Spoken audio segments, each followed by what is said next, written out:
કેન્દ્રીય સંરક્ષણ મંત્રી રાજનાથસિંહે કૃષિ ક્ષેત્રના સર્વાંગી વિકાસ માટે પ્રતિબદ્ધતા વ્યક્ત કરતા ખાતરી આપી છે કે ખેડૂતોના કલ્યાણકારી કાર્યોમાં ધનરાશિની અછત ક્યારેય અવરોધ નહીં બને. તેમણે ભારપૂર્વક જણાવ્યું હતું કે ખેડૂતોના જીવનમાં પરિવર્તન લાવવા માટે સરકાર દ્વારા અત્યાર સુધી કરવામાં આવેલા પ્રયાસો પૂરતા નથી અને હજુ પણ આ દિશામાં વધુ નક્કર કાર્યો કરવાની આવશ્યકતા છે.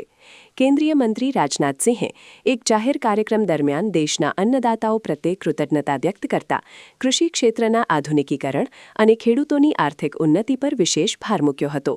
તેમણે સ્પષ્ટપણે જણાવ્યું હતું કે ખેતી અને ખેડૂતોના ઉત્થાન માટેના કોઈપણ પ્રકલ્પમાં નાણાકીય સંસાધનોની ખોટ આવવા દેવામાં આવશે નહીં. સરકારની પ્રાથમિકતા કૃષિ માળખાગત સુવિધાઓને મજબૂત કરવાની છે, જેથી ગ્રામીણ અર્થતંત્રને નવી ગતિ મળી શકે. આ જાહેરાતથી કૃષિ ક્ષેત્રે નવી આશા અને ઉત્સાહનો સંચાર થયો છે. આ નીતિ વિષયક અભિગમનું વિશ્લેષણ કરતા મંત્રીએ સ્વીકાર્યું હતું કે સરકાર દ્વારા અનેક યોજનાઓ અમલમાં હોવા છતાં ખેડૂતોના સશક્તિકરણ માટે હજુ લાંબી મજલ કાપવાની બાકી છે.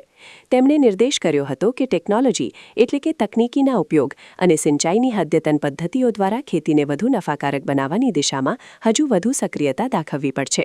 સંરક્ષણ મંત્રીએ અન્ય વરિષ્ઠ અધિકારીઓ અને મંત્રીઓ સાથે પરામર્શ કરીને કૃષિ બજેટ એટલે કે આયોજનપત્રમાં વધારો કરવા માટેની તૈયારીઓ પણ દર્શાવી હતી.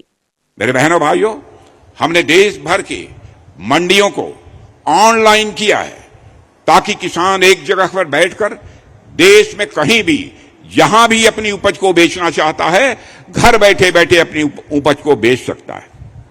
न्यूनतम समर्थन मूल्य का जहां तक प्रश्न है, पिछली सरकारों ने भी जो किया है उसको आप देख लीजिए और हमारी सरकार ने जो भी किया है, लगातार न्यूनतम समर्थन मूल्य को बढ़ाने का काम मोदी जी के नेतृत्व की हमारी सरकार ने किया है.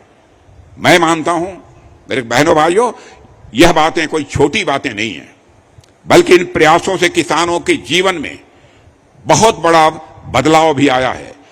लेकिन मैं मानता हूं जितना बदलाव आया है यह अभी पर्याप्त नहीं है. किसान भाइयों के लिए, गांव के लिए, कृषि के लिए अभी बहुत कुछ करने की जरूरत है. और मैं आपको यकीन दिलाना चाहता हूं, हमारी सरकार आप किसान भाइयों के कल्याण के लिए पूरी तरह से प्रतिबद्ध है. हम पैसे की चिंता नहीं करेंगे, धन नहीं आने पाएगा, यह मैं आपको विश्वास दिलाता हूं. बहनों भाइयों, हमारी सरकार ने हमेशा कोशिश की है कि हर किसान के पास सुविधा पहुंचे. हमारी सरकार किसानों को समर्पित सरकार है और मैं खुद लगभग कई वर्षों से राजनीतिक जीवन में हूं और ईश्वर की कृपा से और आप सभी के आशीर्वाद से जीवन में कई जिम्मेदारियों का मैं निर्वाह कर चुका हूं.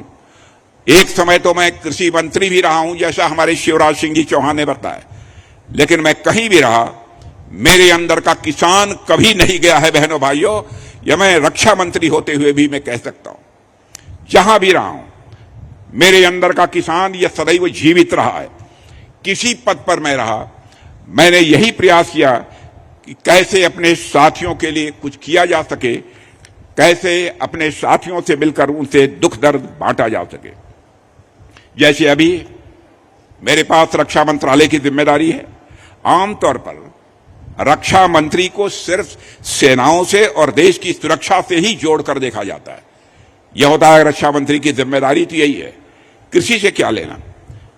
मैं मानता हूं यह सही भी है, देश की सुरक्षा से जोड़कर ही रक्षा मंत्री को देखा जाना चाहिए. हमारा तो काम ही है देश की सुरक्षा व्यवस्था को मजबूत रखना. लेकिन इस जिम्मेदारी में भी अंदर का किसान आज भी मेरे अंदर से नहीं गया है. बहनों भाइयों, मैं कहना चाहूंगा, और आप में से बहुत लोग जानते होंगे कि देश भर में हमारी सेना के कैंटोनमेंट इलाके हैं और यह इलाके वो जगह हैं जहां हमारे जवान रहते हैं, अपने परिवार के साथ रहते हैं और देश की सेवा के लिए वह हर समय तैयार रहते हैं. और इन छावनियों में रक्षा मंत्रालय ने एक बहुत ही अच्छी पहल शुरू की है, जिसकी जानकारी आपको देना चाहता हूं. पहले क्या होता था, सेना के जवानों को सब्जी, फल और दूसरी खाने की चीजें बाहर से मंगवानी पड़ती थी. दूर दूर से ट्रकों में सब्जियां आती थी. इससे कई बार स्वाभाविक रूप से खाने की ताजगी समाप्त हो जाती थी. लेकिन अब हमने एक ऐसा तरीका निकाला है, हम लोगों ने तय किया है कि जो कंटेनमेंट इलाके हैं उनके आसपास के जो भी किसान हैं उन्हीं किसानों से ही जैविक खेती वाले सब्जियां और फल मंगवाए जाएंगे। बाहर से यह सब्जी, फल और अनाज नहीं खरीदे जाएंगे। यानी कि आप किसान भाई अपने खेतों में जैविक तरीके से बिना किसी केमिकल खाद के जो सब्जियां और फल उगाते हैं वह सीधे हमारे जवानों की थाली में पहुंचेगा। मेरे किसान भाइयों, इससे आपको स्वाभाविक एक फायदा होगा, क्योंकि आपकी पैदावार को आप हमारे किसानों तक पहुंचाया जाएगा, उसकी अच्छी कीमत आपको मिलेगी। और दूसरी ओर इससे हमारे जवानों को भी फायदा हो रहा है, क्योंकि उन्हें ताजा भोजन मिल रहा है, साफ भोजन मिल रहा है।